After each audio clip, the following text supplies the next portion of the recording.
आता सासवडमध्ये जी मंदिरं आहेत, वटेश्वर आहे, संगमेश्वर आहे किंवा राम मंदिर आहे.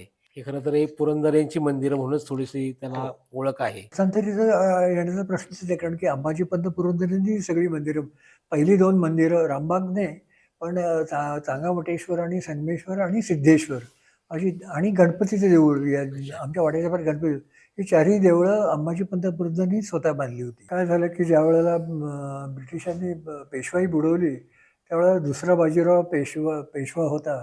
त्यांनी उत्तर प्रदेशामध्ये कानपूरच्या जवळ ब्रह्मावर्त म्हणून गाव होतं. त्या ब्रह्मावर्त गावामध्ये येऊन ठेवलं होतं. तेव्हा त्यांच्यावर पुरंदरे पण पेशव्यांच्या बरोबर ब्रह्मावर्तला राहत होते. ते 1818 ते 1826 पर्यंत तिथेच होते. पण जेव्हा पुरंदरेंचं काही आपला अंतकाळ जवळ आलेला आहे, तर त्यांना तिथं मृत्यू आपल्या सासवड गावीच यावा असं वाटलं. पण ते ब्रह्मावर्त सोडून सासवडला आले. पण त्यावेळेला ब्रिटिशांनी आमचा वाडा जप्त केलेला होता. तेव्हा पुरंदऱ्यांनी हे राम मंदिर त्यावेळेला बांधलं राम मंदिर आणि 1826 सालापासून आमचा रामनवमीचा उत्सव राम मंदिरात चालू होतो.